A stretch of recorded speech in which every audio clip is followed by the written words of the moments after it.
Hey everyone, welcome to Jackalope Fire. I am Cilla, your hostess for the day. As you can clearly see, I am on my own today. Chuck is not joining me today, and I don't know when, or quite frankly, even if he'll be back. It's a long story. We had a little bit of creative differences, but at the end of the day, he is my brother, so I'm sure we'll work it out. On that note, I have a lot to bring you today. First of all, I have to share my excitement for the day. It is Friday morning at 8:25, the time that I normally am walking out the door to leave for work, and I'm sitting here recording and talking to you. Why, you may ask? Because winter weather has struck again, and school got canceled, which means the daycare got closed, which means I have a 3-day weekend. Very exciting. And then, it turns out that there's not a lot of ice on the road right now. We might have some later in the day, but it also may turn out to be just a free day off. And I get paid for snow days, so I can't much complain. It's awesome. So I decided that it would be a perfect opportunity for me to bring you the latest news from our comic book geek world. And boy, do we have a lot of news. I guess I have to go with the biggest news first. We had more casting in the world of the Batman Superman movie, or Superman Batman movie. I don't know which way you want to. I don't even know. Do we have a title for it yet? I think they're calling it Superman versus Batman right now. I don't know if that's an official title. But I know the big controversy is that they cast Lex Luthor. Now, I personally am psyched that they're using Lex Luthor in the movie. I was a little disappointed that we saw Zod instead of Luthor in the first film. So I am excited to see him coming on board. However, the casting has a lot of people outraged. Seems a little odd to say that in relation to a comic book movie, but it's true. They cast Jesse Eisenberg of the Social Network fame as Lex Luthor. And I know that there's a lot of people very upset about that. I'm taking the same stance on this. My first thought was, great, another DC casting fail. But I think I'm going to take the approach on this one that I'm taking with Ben Affleck and Wonder Woman, whose real name escapes me at the moment, and just sort of wait and see. I think it's a very odd choice, to be sure. But DC hasn't exactly been making great choices lately. So, I wish I could say I'm surprised. Wow, that's shocking casting from DC, but it's really not. You have Marvel that does amazing casting, like Tom Hiddleston as Loki, Chris Hemsworth as Thor, Robert Downey Jr. as Tony Stark. Awesome casting, perfect for their role. That's pulled straight out of the comic books. And then you have DC, who cast Ben Affleck as Batman and Jesse Eisenberg as Lex. So we'll see what happens. But to be quite honest, nothing that DC does surprises me anymore. So it is what it is. I don't think that there should be any more outrage about anything DC does, because everything they do is questionable at best, terrible at worst. So it is what it is, and we will definitely be keeping an eye on this, as well as future news coming out of Batman versus Superman versus Batman, whatever it is. all of this has me wondering what is next for DC. Because unfortunately, regardless of how good or bad this movie is, it's gonna make some money. It is. Whether it stacks up next to the money that Marvel movies are making remains to be seen. But it's definitely gonna make some money. I do think it may end up making a little bit less than Man of Steel, because now we know what to expect from this franchise, and a lot of people aren't thrilled with the direction of it. And a lot of people aren't thrilled with the direction of this current film. It's becoming a joke. I think a lot of people may go see it simply for the train wreck aspect of it. And I'll be honest, if I do go see it, that will probably be why. Who doesn't love a good train wreck? And this is shaping up to be a train wreck. So I think that's going to draw some people in. But then what's next? This is turning into a Justice League movie. So is this going to introduce everybody and then they'll go do a full-fledged Justice League movie? Who knows? We have Avengers 2 coming out on the Marvel end. So if they're going to do a Justice League movie, they probably should, get to work on it. But with everything that DC's been doing these days, hell, it wouldn't even surprise me if we saw a Batwing movie come out. Honestly, it would just be one more DC faux pas at this point. And they do seem to love Batwing. Hell, it couldn't be any worse than Man of Steel. So, it is what it is. Moving on, we do have some other news. Moving from the movie world to the comic book world, we have seen a lot of the creative forces behind DC Comics go. I was going to say come and go, but go since New 52 started. And there is one more that has bailed. It is the editor of Batman, of all things. So, someone that is a driving force behind one of their largest titles. Let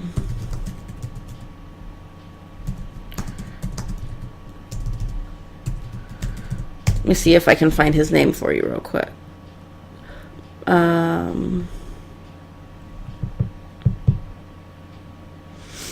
Let's see here. Mike Martz. He has returned to Marvel as an editor, and now on top of that, Gail Simone, although she's not leaving DC, to my knowledge, is writing for Deadpool over at Marvel. So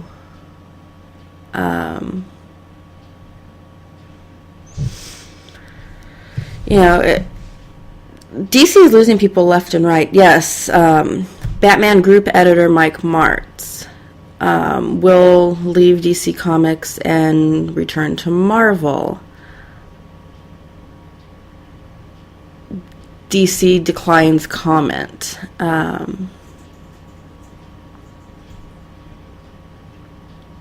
What can you really say at this point? Nobody wants to work for DC. I think people do because it's a comic book gig in an industry where it's hard to make a living, and DC is one of the big two publishers. But I don't think anybody wants to work for DC anymore. They're losing people left and right, either by the creative person's choice or Didio's stupidity in firing them. Just recently, they forgot to credit improperly credited an artist for a cover. They put the wrong artist's name on the cover of the book. And it is not the first time that's happened. DC, business is all about money. I don't argue this point. But it's also a good idea to give credit where credit is due, and on top of that, not just that, but properly treat your employees properly. Keep them around. If you want to have a good run with good writers, you kind of need to keep your writers, editors, artists wanting to work for you, and DC's not doing that. There will come a day, if this continues, that regardless of their status in the comic book industry, that none of the big writers or artists or editors will want to work for them. That day is coming if they don't change. I know that Didio doesn't see it now. He thinks that whether he's fooled himself or is just trying to fool the public into thinking that DC is doing A-OK, they're not. And DC's going to suffer for it. It's already starting, and it's going to slowly continue until Didio is gone and there's a massive turnaround, or until there's nothing left of DC. It really does baffle me how Dan Didio keeps his current position at DC. I don't know if he has something on somebody or if he just knows how to kiss the right butts, but there is no question that he has definitely made some mistakes that, in my mind, should result in somebody else stepping into that position. Obviously, the powers that be at the WB don't feel that way. Either that or they just don't really care about their DC properties. One of the two. So, yes, DC has lost somebody else to Marvel. Gail Simone is writing for Marvel and DC. I don't want to speak for Gail Simone, but I think it's pretty safe to say that if it wasn't for her work on Batgirl, her love for the character of Barbara so much, she'd probably bail on DC too. I could be wrong, and again, I'm not trying to speak for Miss Simone, but that's my opinion. Because really, I would think after the way they treated her, there can't possibly be any love lost between her and DC. Of course, being the wise businesswoman she is, I doubt she'll ever actually verbalize it if there is any bad blood, because it's a job, and you don't want to insult your bosses. Moving out of comics for a little bit. The new Doctor Who costume. 100% Rebel Time Lord, according to Peter Capaldi. I like it. I think it's a great costume. I think it's a departure from what we've seen so far. I think that it looks a little less playful, a little more badass, for lack of a better term. It's a darker looking costume than what we saw from Doctors 10 and 11. It takes me back a little bit to Doctor Number 9, but it's more elegant looking. I think we're going to see Capaldi's Doctor be a little bit darker, and I think it's time for that. Less playful. I'm sure there'll still be humor, because what is the Doctor without some wit? But I think we're going to see a slightly darker Doctor. A cheated death Doctor, because he's cheated death. He is, although he is Doctor 12, he is also kind of sort of Doctor 1. He cheated death, and he also now knows that he didn't destroy his planet. It's out there somewhere in a pocket universe, or whatever it is. I think we're going to see a slightly darker Doctor, not quite as dark as Doctor 9, but not as playful as 11. Maybe closer to what we saw with 10 in his darker moments, because 10 did have some dark moments, especially towards the end. I think his darkest moments were probably right after he lost Rose and right after he lost Donna, leading up to the regeneration to 11. And wouldn't surprise me if we see that sort of feel from the Doctor again. Obviously not exactly that, because every Doctor has their own take on it. Every Doctor plays it differently.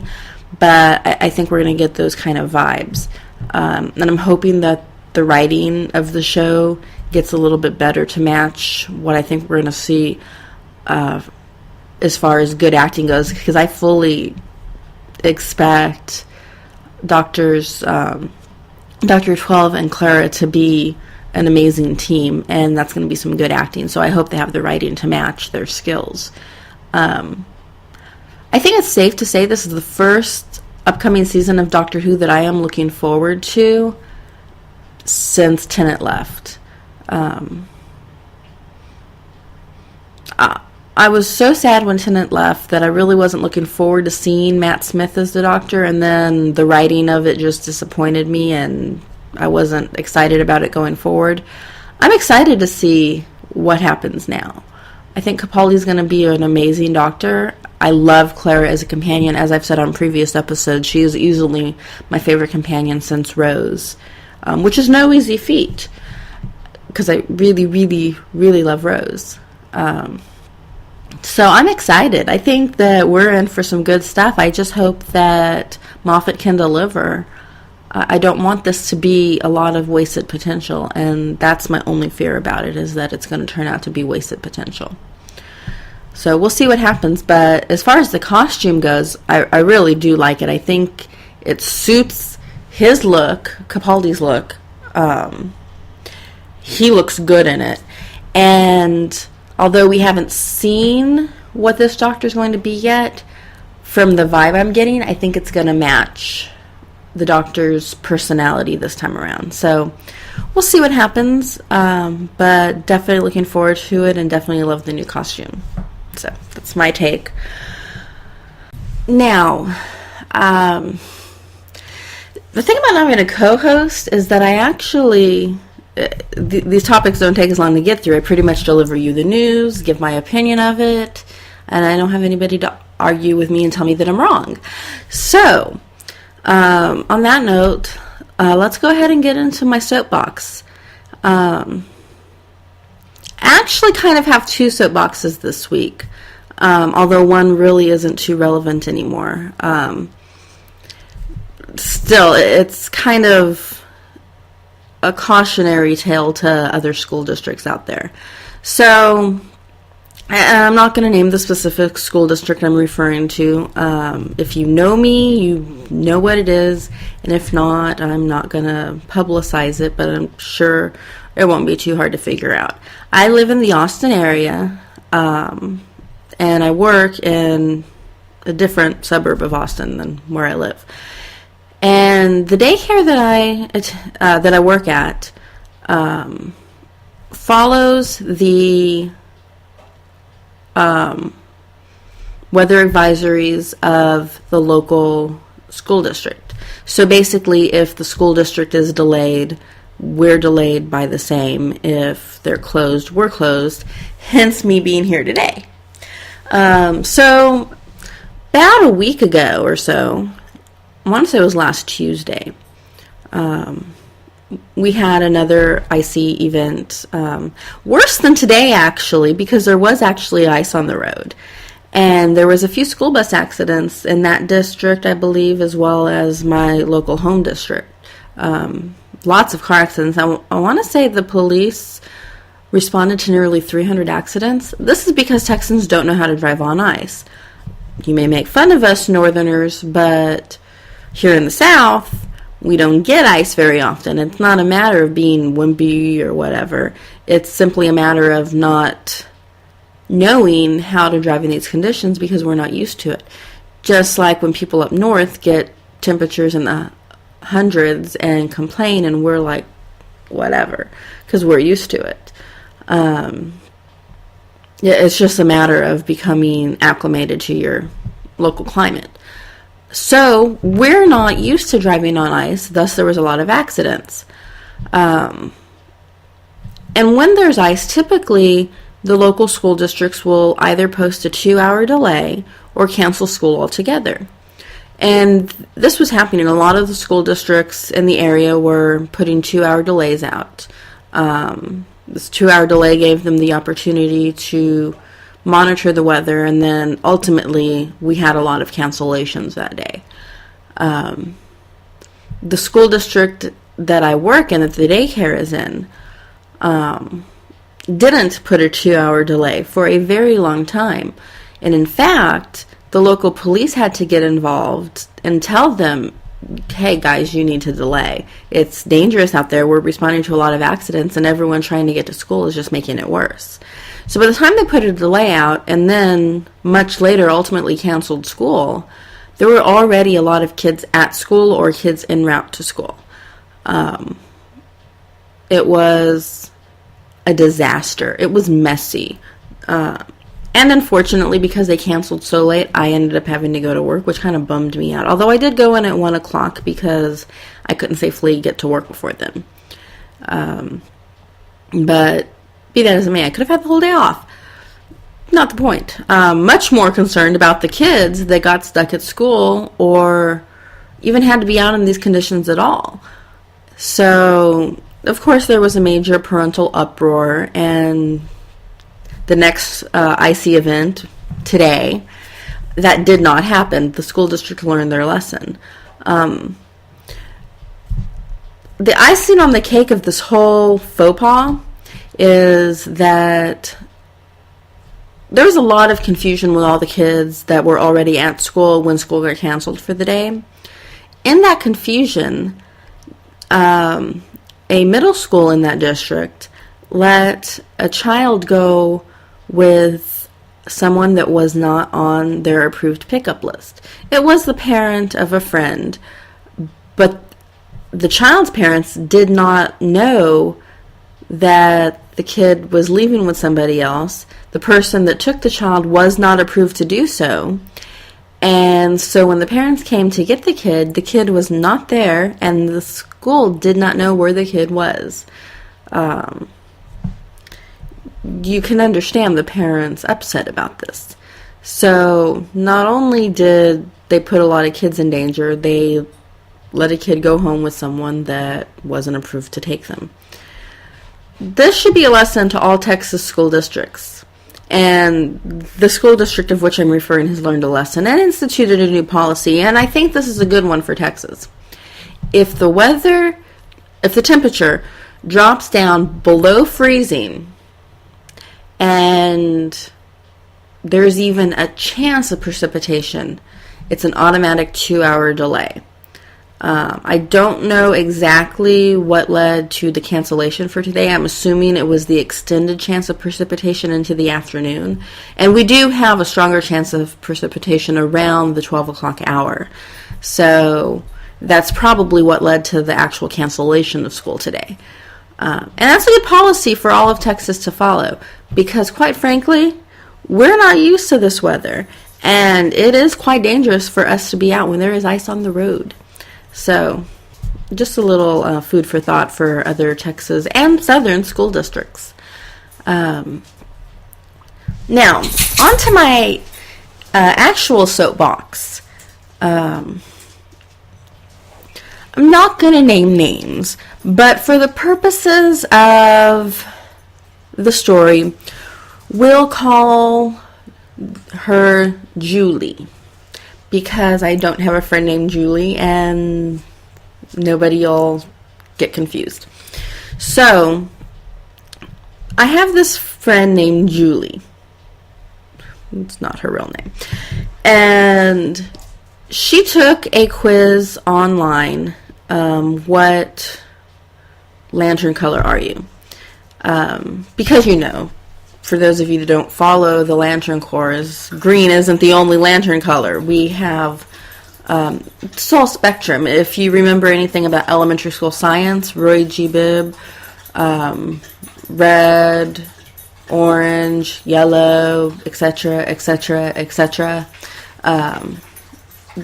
Covers the whole spectrum, and each color in the spectrum has a different emotion tied to it. Red is rage, orange is, I'm going to say this wrong, avarice, which is basically greed.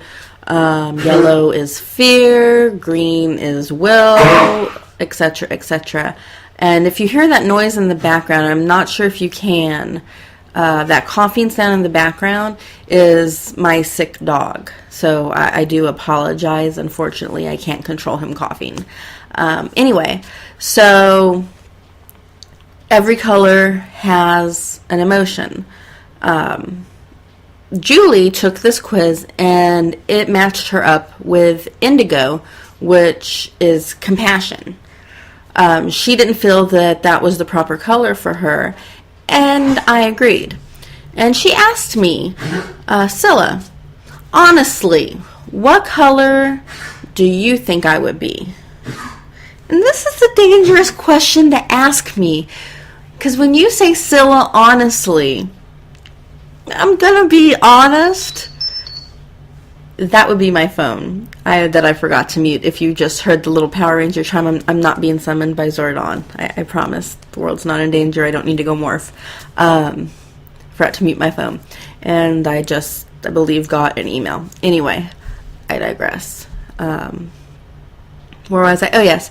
If you say Cilla honestly, you're going to get something honest, for better or worse. And that's just the way it is. I'm very honest. I'm honest anyway, to a fault. Some might say I'm bluntly honest. But I do know how to hold back when the situation requires or suggests that I should. But when you say Cilla honestly, and you actually ask for me to be honest, I'm going to be honest. So Julie says, Cilla, honestly, what color do you think I would be? And I tried not to tell her, but in the end, she kind of pulled it out of me. And my feeling was that she would be either red or orange, which, as I've mentioned, is rage and avarice, selfishness. And okay, I get that those aren't necessarily two positive traits, and that the red and orange are kind of seen as villains, sort of, in the comics. But that's really still a silly reason to go off on me. And go off on me she did. She proceeded to insult me by basically attacking my vanity, which, for the record, I am aware I can be a little bit vain at times, but it's not everything to me. I mean, you know, I do have a positive self-image, and there's nothing wrong with that. And that was the first thing she attacked. I believe her words were something to the effect of, at least I don't think I'm the prettiest girl in the world. Which, for the record, I don't think I'm prettiest girl in the world. And no, that's not only counting celebrities I think are prettier than me. I could, assuming I were willing to go out today, I could go out to our local mall and find you some random chick on the street that I think is prettier than me. Probably a lot of them. I never have ever said I think I'm the prettiest girl in the world, and nor will you ever hear me say that. I joke around, look how cute I am. Do I really think I'm pretty? I do. I don't think that I'm unattractive. I think I'm pretty. I think that the more weight I lose, which if you've watched our video cast, I'm sure you've seen the progression as well. I think the more weight I lose, the prettier I get.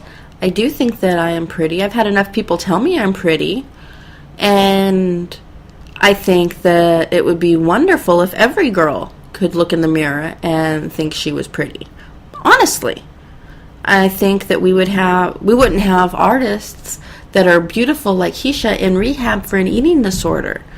We wouldn't have all these models that are sticking their fingers down their throats. We wouldn't have girls starving themselves to look like a cover model.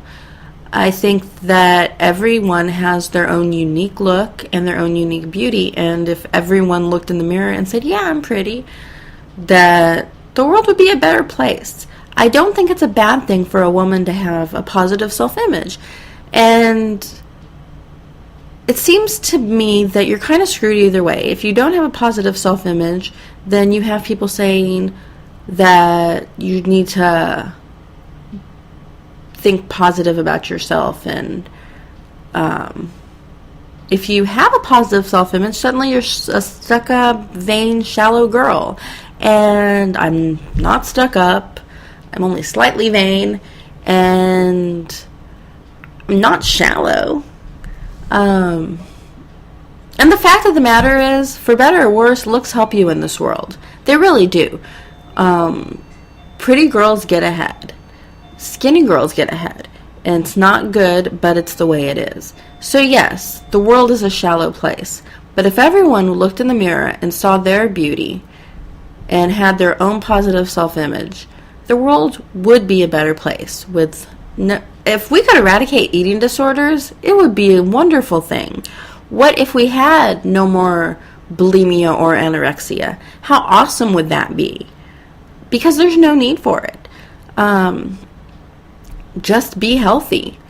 Actually sitting right next to my food box that has all of my yummy Nutrisystem meals. Oh, look, it's today's breakfast. Maple brown sugar oatmeal. Eat healthy. We have yummy Nutrisystem pizza, which I actually do really like. We have Sloppy Joe mix. Not the best thing I've ever tasted, but edible if you know how to fix it. My point is that there are methods of eating healthy out there. And no, I'm not specifically promoting Nutrisystem. Weight Watchers, if that's your thing, do that. I just happen to be doing Nutrisystem, and that's my method of eating healthy. But eat healthy, exercise, make good choices. And as long as you're healthy, then be proud of who you are, whoever that may be, however that may look. And so I don't think there's anything wrong with thinking that you're pretty. And in fact, if you're a woman and you're watching this, go look in the mirror and instead of picking apart your bad traits, find your good ones. You have them. Even if you have to go based on what others tell you at first. If somebody says, like for me, for example, I always get told that I have pretty eyes or pretty hair. Those are the traits that I focused on first and finally came to see what they saw. And yes, okay, I do have pretty eyes. I do kind of have nice hair. And build from that. Build a positive self-image. It is okay. And for me, I might brag, maybe brag's not the right word, but talk a little bit more than I should about how pretty I think I am. But if I do that, it's only because it's an accomplishment for me. Because I wasn't always that way. I had one of the worst self-images ever. Honestly did. It was terrible. When I was in high school and lived with my biological father, he had me feeling so bad about myself. I had an eating disorder. I was bulimic for a while. And one day I just went 3 days without eating. It took me nearly passing out and my friends to force me to eat some crackers for me to get something down. Because I felt so bad about myself. And as I've talked about before, that led to cutting and some other self-destructive, unhealthy behavior.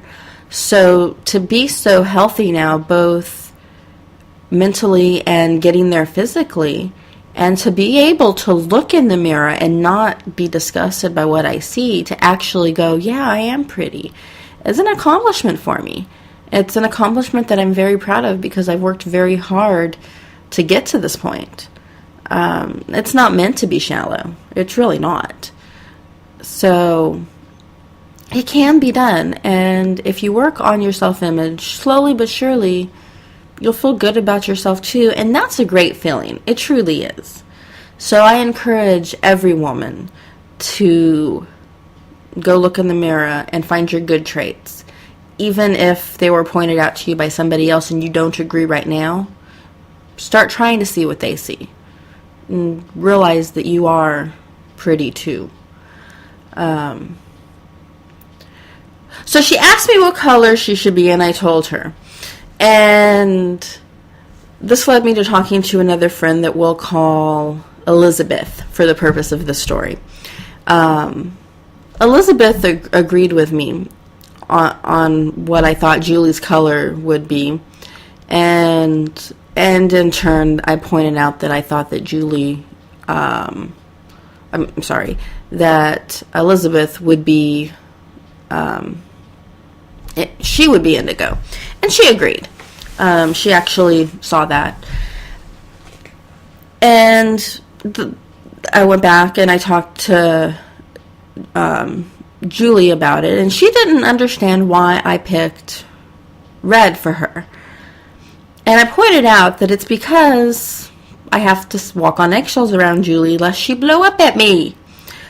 And so, when rage or anger is your primary trait, primary personality trait, I'll get it out. That's what I think of.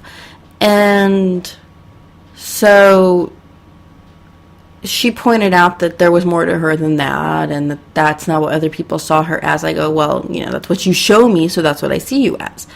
And so she decided, she thought about this, and I go, if others don't see your anger, why do I? And ultimately, she figured that it was because I'm not there in person. We're internet friends, although we have been friends for over a decade. And so my thought is, I was quite hurt by this because first of all, I consider my internet friends to be my real friends, but especially when you have a friendship with someone that extends over a decade, even if it's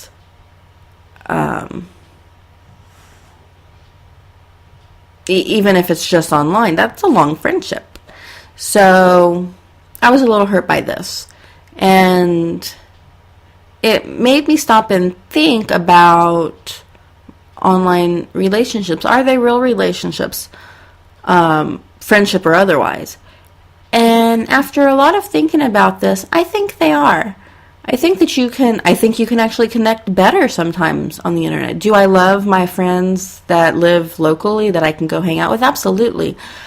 But I also don't treat my friends that I communicate with on the internet any differently. And I think that this is one of our biggest problems on the internet right now. And I've mentioned this before. I think sometimes we forget that on the other side of that computer screen is an actual living human being with feelings. I think that's what leads to trolling, and I think it's really easy to just think you're talking to a computer when there's somebody just like you on the other side of that screen.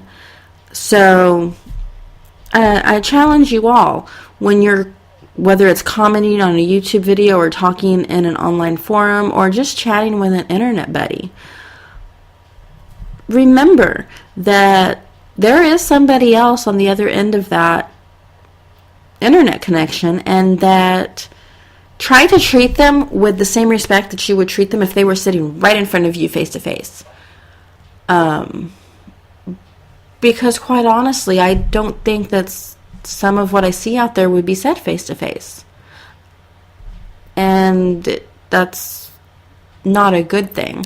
The internet is still something of a Wild West, for lack of a better term, where people think they can get away with anything. But just because you can doesn't mean you should. You should treat people with respect regardless of where they are. Respect is not something that you do just when they're in the same room with you. Respect should extend to everybody near and far. It's just my opinion. But through this, I've also learned I'm pretty good at determining what lantern color somebody would be, whether that person agrees with me or not. For example, Chuck, clearly a red lantern. And if Chuck wants to dispute that with me, he is more than welcome to debate. I will cite reasons. Clearly a red lantern. I, on the other hand, would be a star sapphire. For those of you that don't know, that's basically a violet lantern. Their emotion is love, and it has been agreed upon by multiple sources that that would be my color. That said, if you want me to tell you what color you would be, tell me a little bit about yourself and I'll tell you what you would be. I'm better than any quiz. So, moving on, we have Flicks Picks, and wintertime is a great time for flicks because what else are you going to do? It's too cold to go outside, and if you have a snow day like I do today, believe me, I'm going to be curled up in front of Netflix here in just a little bit. So, we have, first up, Dallas, which I know has been a Flicks pick before, but all of the episodes are up now that, and when I say all of the episodes, I mean of this current incarnation of the sequel, if you will, not the 80s version, which I would like to see Netflix if you're watching. But the 2 seasons of the current incarnation are up on Netflix. Dallas is coming back for a 3rd season in February this month. I want to say 24th. I could be wrong. In fact, let's go to the internet and I'll tell you. Here we go. Dallas season premiere.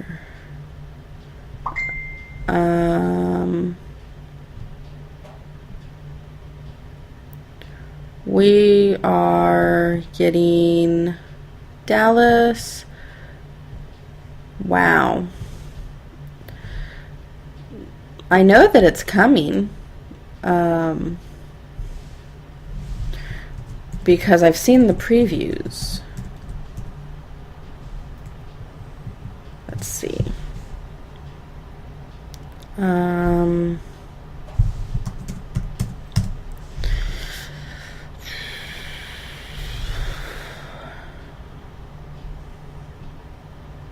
Here we go. I want to say it's the 24th, but let's see if I'm right. I'm right. Dallas is coming back Monday, February 24th at 9/8 Central.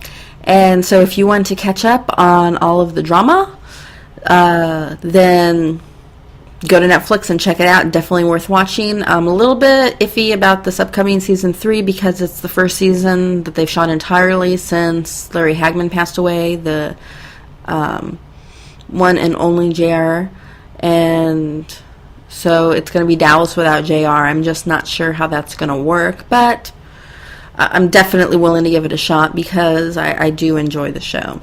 So that's my first pick. If you haven't watched Dallas, or even if you have, forgotten how things all went down and what is going on, then go catch up and refresh your memory. But yeah, Dallas is on Netflix, so check that out.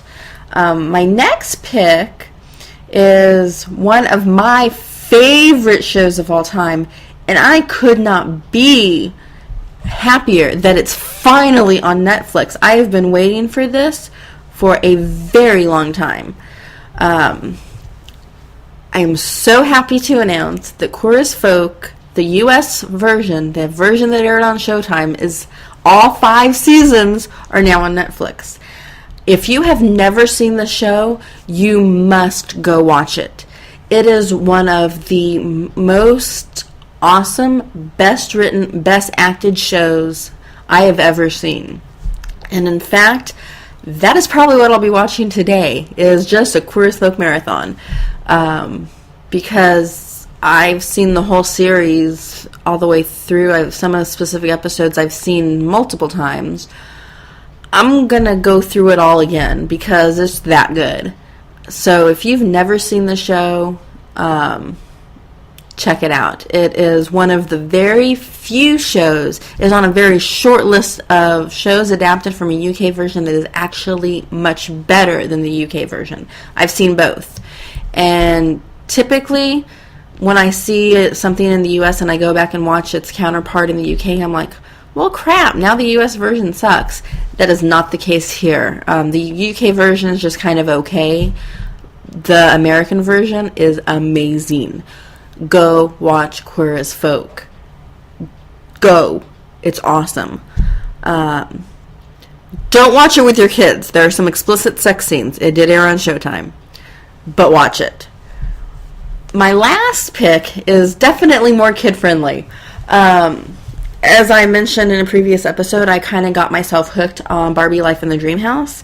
And through researching that, I found out that it started out as a web series. And then I got to looking at web series cartoons. And I've come to find that the cartoons on the internet are actually way more entertaining than any of the cartoons on TV these days. I just thought that all cartoons sucked now because of what I see on TV, and let's face it, kids don't have the selection that they used to. I miss the days of Jem and Teenage Mutant Ninja Turtles. But I actually found a cartoon that I enjoy. Unfortunately, they're webisodes, and so they're short, and they're not full-length episodes. But I'm hoping that popularity on the internet will spur an actual TV series. And for the record, My Little Pony does not count as a quality children's show. It sucks, and I still say that it symbolizes everything that's wrong with America. And I could go off on a whole other rant about that, but I won't. Back to my pick, Ever After High. It is a series of webisodes that have kind of been combined into a couple of episodes, and they're now on Netflix. The premise of it is it follows Applewhite and Madeline Hatter, Raven Queen, basically the children of popular fairy tale figures. Applewhite would be Snow White's daughter. There's Briar Beauty, Sleeping Beauty's daughter, who should be blonde, by the way, but I digress. And while I'm on that topic, why is Applewhite blonde? Briar should be blonde and Apple should be brunette, and I think that somebody in the art department needs a talking to, but I digress. This doesn't take away at all from how interesting the show is. It's a good cartoon. I enjoyed it as an adult. I think that you would enjoy it if you like fairy tales, if you watch Once Upon a Time, or just enjoy the Disney fairy tales. Then you'll enjoy the show. I think if you have daughters, they'll enjoy the show.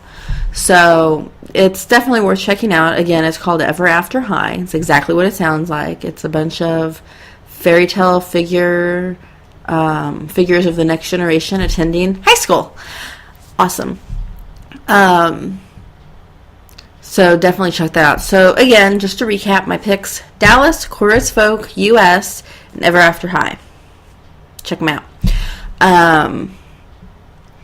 Also, this is a comic book, but something else I want to mention is out there now and had me, I'm not even lying, I was almost in tears. I was laughing so hard when I found out about this. There is a brand new Saved by the Bell comic book that came out this week. Yes, you heard right. Saved by the Bell as in Zach, Kelly, Slater, Jesse, Lisa, Screech. It's the retelling of it for a modern generation in comic book form. You can download it from the Amazon Kindle store, and I haven't got it yet, although I am going to. I downloaded the preview, and it just had me cracking up. It's only $1.99 for the first issue. I'm going to download it, read the whole thing. If you're looking for a little nostalgia, if you were a huge Saved by the Bell fan like I was, check it out. It's a nice throwback to my childhood. And the fact that there is a brand new Saved by the Bell comic book just had me laughing. So check that out as well. And so that's really all I got for today. Stay warm, stay safe, and thank you for tuning in and watching me today. I hope you'll join me next time on JoF TV, and please go to jackalopesafire.com, follow us on Twitter, like us on Facebook, send us a message. I love hearing feedback, good, bad, or in between. And tune in again next time for the latest news from our geek world on JoF TV.